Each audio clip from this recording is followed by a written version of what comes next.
Howdy. My idea that I'd like to cultivate with the Engineering Innovation Center is for external cellular television connectivity. I know, that's a mouthful, so I'll use ECTC for the rest of the presentation. The inspiration for this idea comes from the two lovely ladies seen beside me in the pictures below, my grandmothers.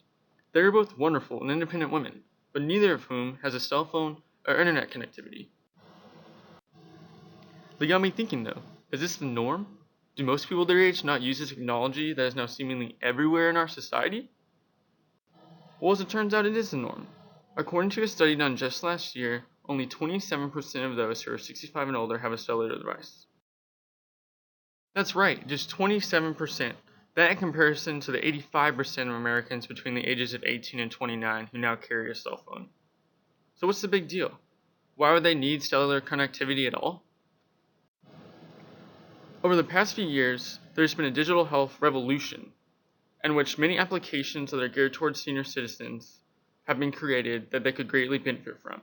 These include reminders for taking prescribed medications, additional social interactions with family and friends through games, etc., which could have a great benefit to those living alone, a means to better manage health and to know when care may be needed, and a connection to a healthcare provider who could provide reminders about past visits or advice in between visits to help ensure adherence to prescribed regimes, and many more.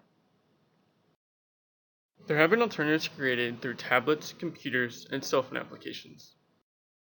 But many of these do not take into consideration that many of these people have never used technology before and expects them to conform to the technology. And as we just saw, many of these people do not even own these devices.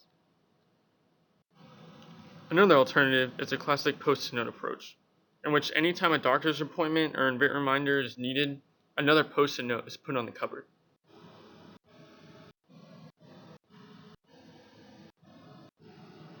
It can be seen, though, that this lends itself to error and can just get confusing over time.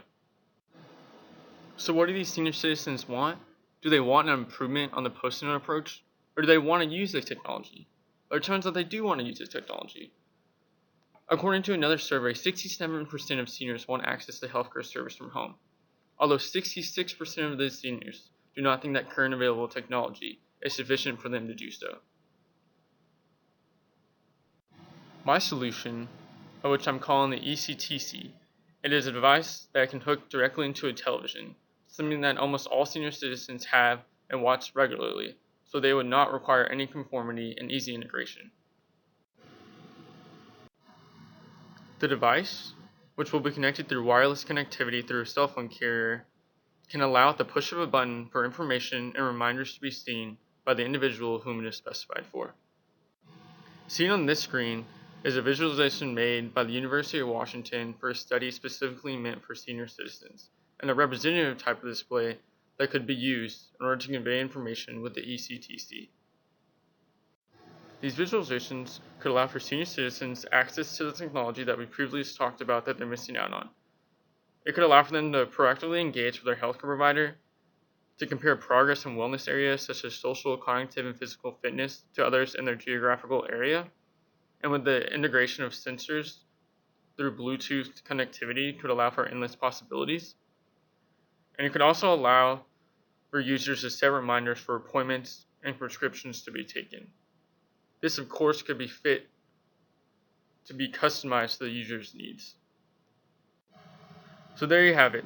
Thank you for listening to this presentation, and I hope you see the potential and utility of a device such as the ECTC for helping senior citizens to have access and to take advantage of the wonderful technologies that are out there today in order to better their lives.